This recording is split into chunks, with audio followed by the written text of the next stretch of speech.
The ultrasound screen flickered with grainy black and white images as Dr. Peterson's face grew increasingly grave. Emma Thompson gripped her husband's hand tighter, sensing something was terribly wrong. The silence in that sterile examination room stretched like an eternity before the doctor finally spoke the words that would shatter their world. "I'm sorry, but your baby has less than a 5% chance of survival." The fluorescent lights buzzed overhead, casting harsh shadows across the white walls. The smell of antiseptic filled the air, mixing with the subtle scent of fear that seemed to permeate every corner of the room. Emma's heart hammered against her ribs as she processed those devastating words. 5%. Less than 5%. The numbers echoed in her mind like a death sentence, each repetition driving the reality deeper into her consciousness. That devastating moment happened 3 years ago. But here's what the doctors didn't know, what they couldn't predict, and what makes this emotional real story one of the most incredible family miracles you'll ever hear. Because the little girl they said would never take her first breath, she's not just alive today. She's running, laughing, and proving that sometimes love really can conquer the impossible. This is story time like you've never experienced before, and if you stick around for the next 30 minutes, you'll discover why this mother's refusal to give up changed everything. But first, if you believe that miracles still happen in this world, hit that subscribe button right now, because this story will restore your faith in the power of hope. The journey you're about to witness isn't just about medical miracles or scientific breakthroughs. It's about the raw, unfiltered power of a mother's love when faced with the impossible. It's about the moments when statistics become meaningless and hope becomes the only medicine that matters. Emma had always imagined pregnancy would be filled with joy and anticipation. She and her husband David had tried for 3 years to conceive, enduring fertility treatments, disappointments, and countless negative tests. Month after month, they had faced the crushing disappointment of negative pregnancy tests, each one feeling like another door closing on their dreams of becoming parents. The emotional toll had been exhausting. Friends and family members would ask when they were planning to have children, not knowing about the private battles they fought behind closed doors. The hormone treatments had made Emma moody and physically uncomfortable. There were nights when she would cry herself to sleep, wondering if they would ever hold their own baby. David had been her rock throughout the entire process. When the doctors suggested they might want to consider adoption or accept that parenthood might not be in their future, David had looked at Emma with such fierce determination and said, "We're not giving up. Not yet." When those 2 pink lines finally appeared on a Tuesday morning in March, Emma had stared at the test for a full 5 minutes, afraid to believe it was real. The moment she showed him the test, David's face had transformed. The cautious hope they had carried for so long exploded into pure, unbridled joy. He had lifted her off her feet, spinning her around their bedroom, while both of them laughed and cried simultaneously. They spent weeks planning the perfect nursery, choosing paint colors with the kind of meticulous care that only comes from years of dreaming about this moment. Emma had insisted on a soft yellow because they wanted to be surprised by the baby's gender. They had spent hours in baby stores, touching tiny clothes with wonder and awe, still hardly believing that they would soon have a baby to fill them. The pregnancy had progressed beautifully for the first 19 weeks. Emma's morning sickness had been manageable, and she had that characteristic pregnancy glow that made strangers smile at her in grocery stores. David had become almost comically overprotective, insisting on carrying anything heavier than a coffee cup and researching every food and activity to make sure it was safe for the baby. They had already chosen names: Grace Elizabeth for a girl, after David's grandmother who had raised him, and James David for a boy, carrying on the family tradition.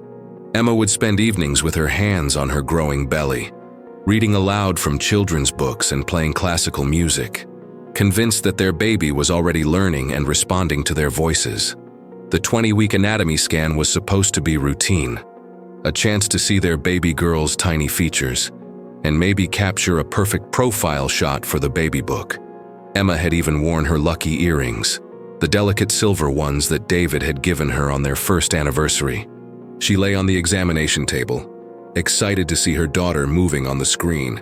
The ultrasound technician, A young woman named Jessica, with bright pink scrubs and an infectious smile, had started the scan with her usual cheerful commentary. "Let's see what baby Thompson is up to today," she had said, beginning the familiar routine of measuring and examining different parts of the baby's anatomy. At first, everything seemed normal, but as the ultrasound technician moved the wand across Emma's belly, her cheerful chatter gradually faded into uncomfortable silence. Jessica's smile began to fade as she focused more intently on the screen, taking measurements and moving the wand to different positions with increasing urgency. The silence stretched on, broken only by the soft whooshing sound of the baby's heartbeat through the Doppler. "Is everything okay?"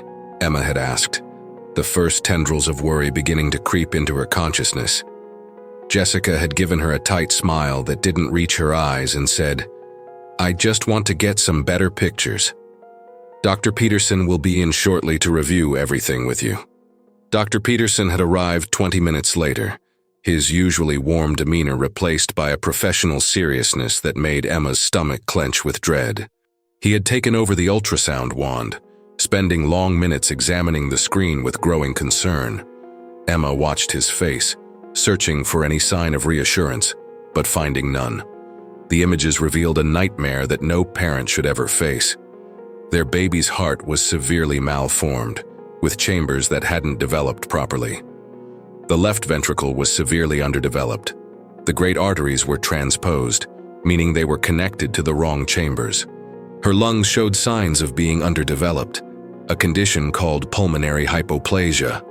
Dr. Peterson had explained each finding with clinical precision, his words falling like hammer blows on Emma's heart. Hypoplastic left heart syndrome, transposition of the great arteries, pulmonary hypoplasia. The medical terminology felt foreign and terrifying, each diagnosis adding another layer to the mounting catastrophe. "In cases like this, Dr. Peterson explained gently, the condition is typically incompatible with life, even if she survives the birth, which is unlikely given the severity of these combined defects. She would face a lifetime of suffering with no real quality of life. The surgeries required would be extensive, risky, and even if successful would only provide temporary fixes for conditions this severe." The drive home was the longest 30 minutes of their lives. David gripped the steering wheel so tightly his knuckles turned white, while Emma stared out the window, watching normal families go about their normal lives, completely unaware that her world had just collapsed. A mother pushed a stroller past their stopped car at a red light, and Emma felt a stab of envy so sharp it took her breath away. The silence in the car was deafening. Neither of them knew what to say. What words could possibly encompass the magnitude of what they had just learned? David had reached over at one point and turned off the radio entirely. The only sounds were the hum of the engine and the occasional sniffle from Emma as she tried unsuccessfully to hold back her tears. When they finally pulled into their driveway, neither of them moved to get out of the car immediately. Their house, which had felt like a sanctuary of hope and preparation just hours earlier, now seemed almost mocking in its readiness for a baby who might never come home. The yellow nursery they had so carefully planned suddenly felt like a shrine to dreams that might never come true. That evening, they made the heartbreaking phone calls to family members. Each conversation was an exercise in emotional torture, having to repeat the devastating news over and over again, watching their loved one's excitement transform into shock, sadness, and helpless sympathy. Emma's mother had cried so hard she could barely speak. David's father had gone completely silent for several minutes before whispering, "We'll get through this, son. Somehow." Rebecca, Emma's sister, had driven over immediately after receiving the call. She had arrived with a bag of Emma's favorite comfort foods and a willingness to simply sit in silence when words felt inadequate.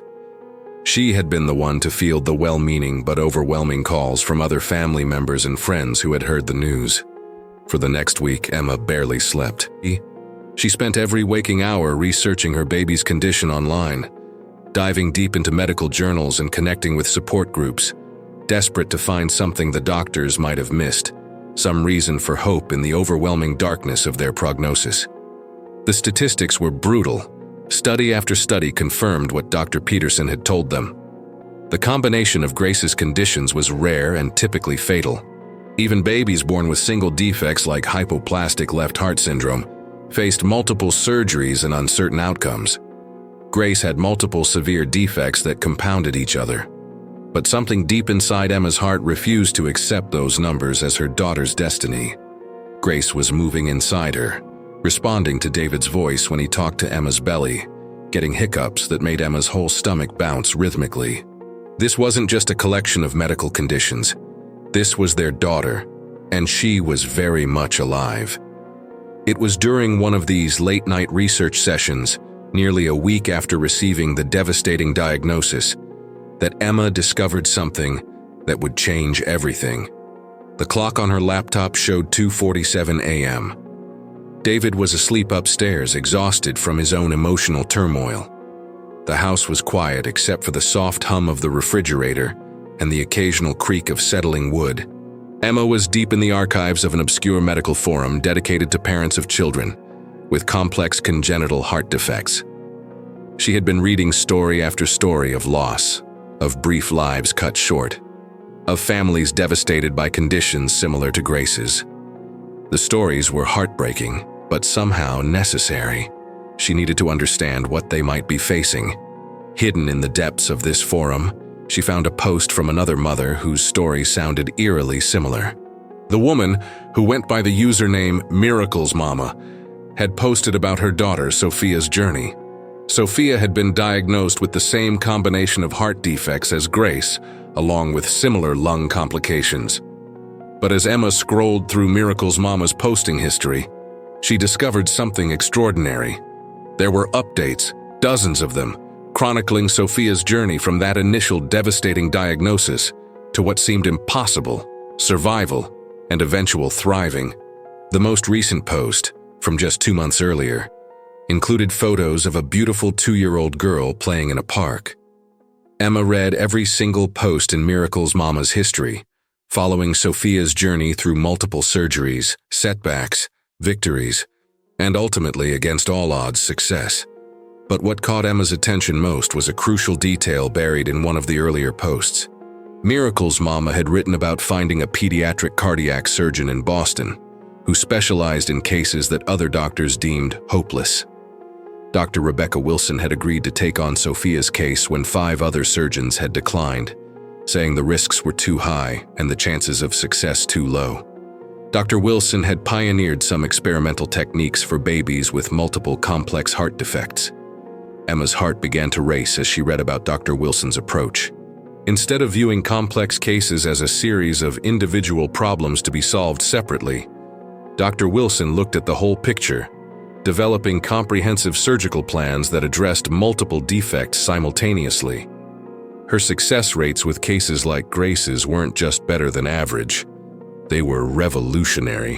When David came downstairs the next morning to find Emma still at the computer, surrounded by printed articles and medical papers, she was crying. But for the first time in a week, they weren't tears of despair.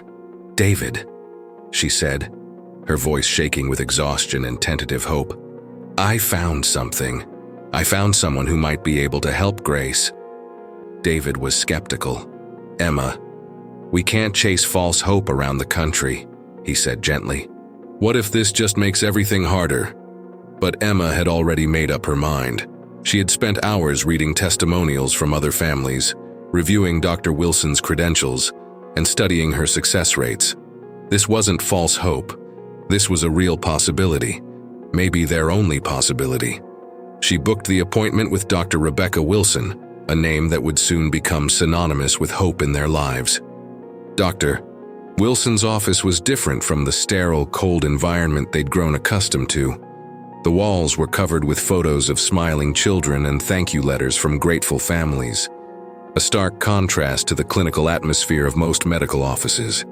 The photos told stories of hope and healing, of children who had overcome seemingly impossible odds to live normal, happy lives. Emma found herself drawn to one particular photo, a little boy of about 5 years old, beaming at the camera while riding a bicycle. The accompanying thank you note, written in a child's careful handwriting, read, "Dear Dr. Wilson, Thank you for fixing my heart so I can ride my bike fast like the other kids. Love, Tommy. Dr. Wilson herself was not what Emma had expected. She was younger than Emma had imagined, probably in her early 50s, with kind eyes behind wire-rimmed glasses and an immediate warmth that put them both at ease. She greeted them personally in the waiting room, rather than having a nurse escort them back. When Dr. Wilson reviewed Emma's ultrasounds, her expression was serious but not defeated. She took her time, explaining what she was seeing in terms that Emma and David could understand, pointing out not just the problems, but also the positive aspects of Grace's condition that other doctors hadn't mentioned. This is complex, she admitted, looking directly at both Emma and David. But I've seen similar cases. In fact, just last year I operated on a baby boy with almost identical conditions. He's now 18 months old and doing beautifully. The surgery would be incredibly risky, and your daughter would need multiple procedures, but... She paused, looking directly into Emma's eyes. But I believe she has a fighting chance. It won't be easy, and there are no guarantees, but if you're willing to fight, so am I. The conversation that followed was unlike any they had had with a doctor before. Dr. Wilson didn't just list statistics and medical terminology. She talked about Grace as a whole person, not just a collection of medical problems. She discussed not just the immediate surgical needs, but also the long-term goals for Grace's life. For the first time in weeks, Emma felt something she'd almost forgotten: hope. Not the desperate, grasping hope she had been clinging to while reading internet forums at 3 a.m, but genuine, medically supported hope, backed by expertise and experience. The next 5 months became a carefully choreographed medical ballet. Emma moved to Boston temporarily, living with her sister Rebecca. David flew back and forth from their home in Michigan every week, trying to maintain his construction business while being present for every important appointment and decision. The routine became exhausting, but strangely comforting. Every Monday was a growth scan to monitor Grace's development. Wednesdays were fetal echocardiograms to track her heart function. Fridays were consultations with various specialists, all working together to optimize Grace's care. At 28 weeks, during what should have been a routine checkup, everything changed. Emma had arrived for her usual Monday morning growth scan feeling well. But as she lay on the examination table waiting for the ultrasound to begin, Emma suddenly doubled over in pain that took her breath away. Contractions came fast and hard. Their daughter was trying to make her entrance 12 weeks early. The next 6 hours were a terrifying blur of emergency rooms, medications to stop labor, and doctors discussing scenarios that all seemed to end badly. If she's born now, her chances drop to almost zero, Dr. Wilson explained as Emma lay in the hospital bed, monitors beeping around her. At 28 weeks, her lungs aren't developed enough to support the kind of major heart surgery she'll need immediately after birth. We need to buy more time. Through a combination of medications, bed rest, and sheer determination, they managed to stop the premature labor. Emma was transferred to the hospital's high-risk pregnancy unit, where she would remain under constant monitoring for the remainder of her pregnancy. During those long weeks in the hospital, something beautiful happened. Other families in the high-risk unit became their extended family. There was Maria, whose twin boys had been born at 24 weeks and were now 6 months old, still in the NICU but growing stronger every day. Maria's determination and unwavering faith had sustained not just her own family, but had become a source of strength for all the other families in the unit. There was Janet, a soft-spoken woman from Vermont whose son had been born with the same heart condition as Grace and was preparing for his 3rd surgery at 18 months old. Janet had become an expert in pediatric cardiology through necessity. "The first year is the hardest," Janet told Emma during one of their late-night conversations. "Not just medically, but emotionally. You learn to celebrate victories that other parents take for granted. Successful feedings, weight gain measured in ounces, going a week without setbacks. But you also learn that love is more powerful than you ever imagined." These women became Emma's support system, advisors, and friends. They understood the unique challenges of hospital life in ways that even well-meaning family members couldn't. They knew the best places to get decent coffee at 3 a.m. which vending machines had the freshest food, and how to navigate the complex hospital system. The online community that had started with Emma's desperate late-night searches grew into something extraordinary. A GoFundMe campaign raised over $50,000 for medical expenses they couldn't afford. Strangers from around the world sent cards, prayers, and tiny outfits for a baby they'd never met, but were cheering for with all their hearts. On a crisp October morning at exactly 32 weeks, Emma's daughter decided she was ready to meet the world. The scheduled cesarean section felt like a military operation. Over a dozen medical professionals filled the operating room, each with a specific role in the fight to save this tiny life. "It's a girl, Doctor," Wilson announced, but the joy in her voice was immediately replaced by intense focus. The baby, they had named her Grace, was whisked away before Emma could even see her face. The next sound Emma heard was one she'd been dreading. Silence. No crying. No signs of life. Then, after what felt like hours but was probably only seconds, a nurse called out, "She's breathing on her own." It was the first miracle in what would become a series of impossible victories. Grace weighed just 2 pounds and 11 ounces, but she was a fighter from her very first breath. The neonatal intensive care unit became Emma and David's second home for the next 4 months. They learned to celebrate the smallest victories: an ounce of weight gain, a successful feeding, a day without setbacks. The first surgery came when Grace was just 3 days old. Wilson and her team spent 8 hours reconstructing Grace's tiny heart, creating pathways that nature had forgotten to build. Emma and David paced the waiting room, sustained by prayers from thousands of people around the world who were following Grace's journey on social media. When Dr. Wilson finally emerged from surgery, exhaustion etched on her face, she delivered news that seemed impossible. The surgery was more successful than we dared hope. Her heart is functioning better than our most optimistic projections. But the journey was far from over. Grace faced setback after setback: infections, breathing difficulties, feeding challenges. There were nights when Emma slept on the floor next to Grace's incubator, afraid that if she left, she might miss her daughter's last moments.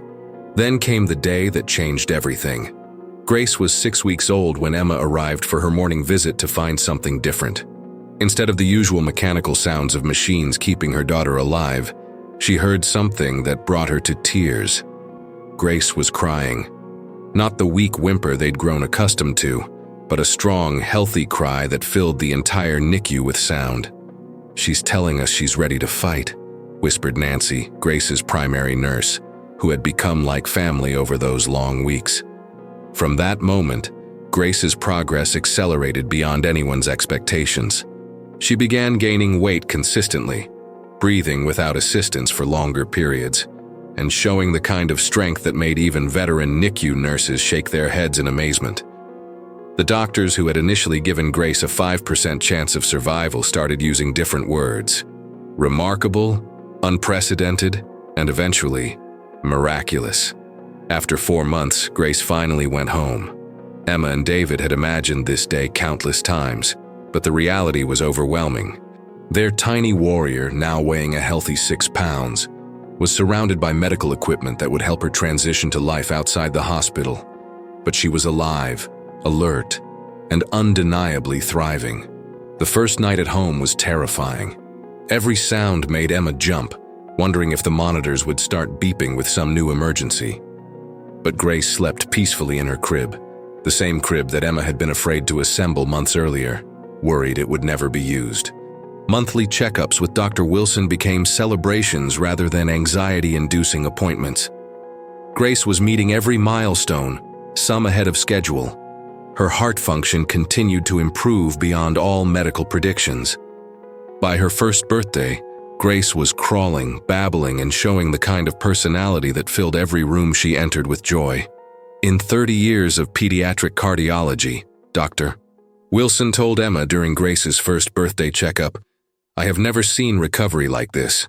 She's not just surviving, she's thriving in ways that defy everything we thought we knew about her condition." Today, at 3 years old, Grace runs through playgrounds with the same boundless energy as any other toddler. The only signs of her extraordinary beginning are the small scars on her chest. battle wounds that tell the story of a fighter who refused to give up. Emma often thinks about that devastating day in Dr. Peterson's office, when the future seemed impossible and hope felt naive. She wishes she could go back and tell her former self that sometimes miracles aren't about divine intervention or inexplicable healing. Sometimes they're about refusing to accept impossible as an answer, finding the right team of believers, and discovering that love really can move mountains, even medical ones.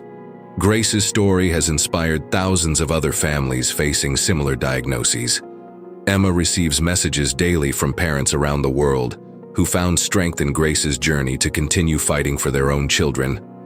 Many have gone on to experience their own family miracles, creating a ripple effect of hope that continues to spread. The GoFundMe that started as a desperate plea for help has evolved into a foundation that provides financial support for other families navigating high-risk pregnancies and NICU stays. Every donation, every story shared, every family helped is a testament to what can happen when people refuse to give up on each other. Dr. Wilson still uses Grace's case in medical conferences, not just as an example of surgical success, but as proof that healing involves more than just medical intervention. Grace had something that can't be measured in our clinical studies, she often tells other doctors. She had a mother who believed in miracles and a community that refused to let her fight alone. As Emma watches Grace play in their backyard, chasing butterflies and laughing with pure joy, she's reminded daily that they're not just living with a miracle. They're living proof that love, hope, and determination can rewrite even the most devastating medical predictions. The little girl who was given less than a 5% chance of survival didn't just beat the odds, she obliterated them, creating her own category of impossible made possible. This emotional real story proves that sometimes the most powerful medicine isn't found in any prescription bottle. It's found in a parent's refusal to give up, a doctor's willingness to take risks, and a community's decision to believe in miracles. If Grace's story touched your heart today, please share it with someone who needs to hear that miracles still happen. Hit that subscribe button and tell us in the comments, what miracle are you believing for in your own life? Because if there's one thing Grace's journey teaches us, it's that impossible is just another word for not yet. And sometimes, not yet becomes right now when we refuse to stop fighting for the people we love most.